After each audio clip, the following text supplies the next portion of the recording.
வணக்கம் and welcome to the show interesting info. December 29 இன்னைக்கு international sello டே அப்படின்னு சொல்லிட்டு ஒரு டேங்க. செலோ அப்படின்றது ஒரு இசை கருவி தான்.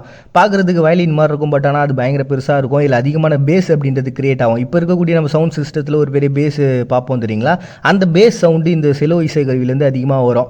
இப்படிப்பட்ட ஒரு வயலின் அப்படின்றது அதனுடைய எவல்யூஷன் அப்படின்றது பார்த்தீங்கன்னா 15ஆம் நூற்றாண்டுகள், அதுவும் 1538 ஃபஸ்ட் டைம் இந்த மாதிரியான இசைக்கருவி இத்தாலியிலேருந்து உருவாகிருக்கு அப்படின்ற ஒரு கான்செப்ட்லாம் இருக்குது.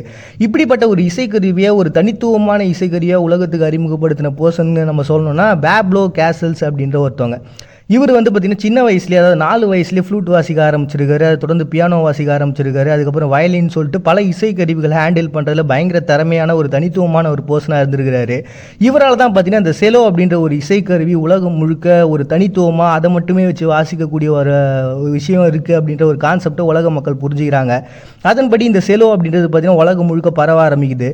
அதனால தான் இன்றைக்கி அந்த பேப்லோ கேசல்ஸ் அப்படின்றவங்களுடைய பர்த்டேவை நினைவு கூர்ந்து இந்த செலோ இசைக்கருவியை கௌரவிக்கிறதுக்காகவும் அதை வாசிக்கக்கூடியவங்களை கொண்டாடுறதுக்காகவும் உருவாக்கப்பட்ட ஒரு தினமாக இன்றைக்கி இன்டர்நேஷனல் செலோ டே அப்படின்னு சொல்லிட்டு ஒரு டேவை செலிப்ரேட் பண்ணுறாங்க டிசம்பர் 29. நெக்ஸ்ட் இன்றைக்கி நேஷனல் இண்டிபெண்டன்ஸ் டேவை மங்கோலியா செலிப்ரேட் பண்ணுறாங்க. இது மஞ்சு கிங் பேரரசுன்னு சொல்லிட்டு 17ஆம் நூற்றாண்டில் இருந்தாங்க. அவங்களுக்கும் இந்த மங்கோலியாவில் இருக்கவங்களுக்கும் ஒரு பெரிய பிரச்சனைன்றது அடிக்கடி போயிட்டே இருந்திருக்கு. அதன்படி லிங்டன் கான் அப்படின்றவங்க இந்த மங்கோலியாவினுடைய ஒரு தன்னுடைய கண்ட்ரோலில் வச்சுருந்தார். அவர் என்ன பண்ணியிருந்தார், சீனாவில் இருக்கக்கூடிய குயிங் வம்சத்துக்கிட்ட பேசி ஒரு பாதுகாப்பையும் அவங்களுக்கு ஒரு சில ஒப்பந்தங்கள்லாம் போட்டுக்கிறாங்க.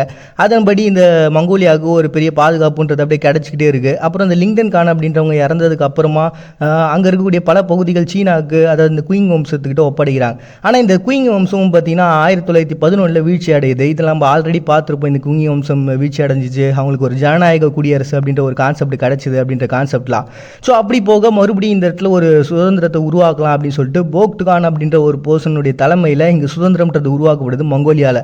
ஆனால் அதுவும் பார்த்தீங்கன்னா ரொம்ப நாள் நீடிக்கல. 1919 சீனா கட்டுப்பாட்டை நிறுவுறாங்க அந்த பகுதிகளை. மறுபடியும் 1921 ரஷ்யா தன்னுடைய கட்டுப்பாட்டை உள்ள நிறுவுறாங்க. இப்படி ஏகப்பட்ட பிரச்சனைகள் போயிடுது. பட் இருந்தாலுமே கூட ஃபஸ்ட் டைமாக அந்த 1911 அந்த கிங் வம்சத்துலேருந்து ஒரு பெரிய விடுதலைன்றது கிடச்சி போக்ட்கானுடைய ஒரு ஆதிக்கத்தின் மூலமாக அந்த பகுதிக்கு ஒரு சுதந்திரன்றது கிடச்சிதில்ல. அதை தான் இன்றைக்கி மங்கோலியா நேஷனல் இண்டிபெண்டன்ஸ் டேவாக செலிப்ரேட் பண்ணுறாங்க டிசம்பர் 29. நெக்ஸ்ட் இன்றைக்கி பீஸ் டேவை கம்போடியா செலிப்ரேட் பண்ணுறாங்க. இந்த கம்போடியாவை பொறுத்த வரைக்கும் 1953 ஃப்ரான்ஸ்கிட்டேருந்து சுதந்திரம் அடைஞ்சாங்களோ இல்லையோ, அன்னிலேருந்து பிரச்சனை ஸ்டார்ட் ஆயிடுச்சு. உள்நாட்டு போர் அப்படின்றது கொஞ்சம் கொஞ்சமாக அப்படியே தொடங்கிட்டே இருக்குது. 1968 1975 இடைப்பட்ட காலத்தில் அது பெரிய லெவலில் வெடிக்க ஆரம்பிச்சிச்சு. ஏன்னா ஒரு பக்கம் கிங் நெரடோம் சியானோக்கு அப்படின்றவங்க தலைமை, இன்னொரு பக்கம் கேமரூஜ் அப்படின்றவங்க, இவங்க பேருக்குமான ஒரு பெரிய பிரச்சனைன்றது அவங்க நாட்டை உள்நாட்டு போராக பெரிய லெவலில் மக்கள் மத்தியில் ஏற்பட்டு நிறைய உயிரிழப்புகள்லாம் போயிட்டே இருக்குது. ஒரு கட்டத்துக்கு அப்புறம் கேமரூஜ் தன்னுடைய பதவிக்கு வராரு. அதை தொடர்ந்து ஒரு 3 வருஷம் கழிச்சு வியட்நாம் அந்த பகுதியை தன்னோட கண்ட்ரோலில் எடுத்துடுறாங்க கம்போடியாவை. அதுக்கப்புறம் 1991 ஒரு அமைதி ஒப்பந்தத்தை போட்டு இந்த வியட்நாம்கிட்டேருந்து அவங்க மறுபடியும் ஒரு பெரிய லெவலில் சுதந்திரத்தை வாங்குறாங்க. அதன் மூலமாக கிங் நெரடோம் சியோனோக்கு தலைமை பதவி வகுக்கிறார். ஆனால் இந்த கான்செப்ட் கேமரூஜிக்கு பிடிக்கல. அதனால் அவர் அக்செப்ட் பண்ணிக்காமல் அவர் சின்ன கொரில்லா தாக்குதல்களை 1997 ஸ்டார்ட் பண்ணுறாரு. மறுபடியும் அதுவும் ஒரு முடிவுக்குன்றது வருது. இப்படி கேமரூஜினுடைய அந்த ஆதிக்கத்தை ஒரு முடிவுக்கு கொண்டு வந்து அதன் மூலமாக அவங்களுக்கு ஒரு சுதந்திரன்றது கிடச்சிது.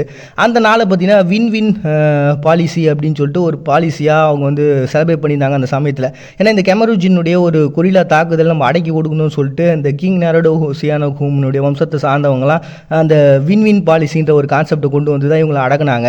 ஸோ அதை அவங்க செலிப்ரேட் பண்ணே வர காலங்கள் தான் மாறி போச்சு. இன்னும் அந்த பழைய விஷயங்கள் நம்ம எடுத்து ஒரு பிரிவினையை உருவாக்குறதுக்கு பதிலாக அந்த ஒரு நாளை ஒரு அமைதியான ஒரு நாளாக மாற்றிலான்னு சொல்லிட்டு 2024 இந்த வருஷத்துலேருந்து தான் பார்த்தீங்கன்னா ஜனவரியில் இதை அறிவிச்சாங்க.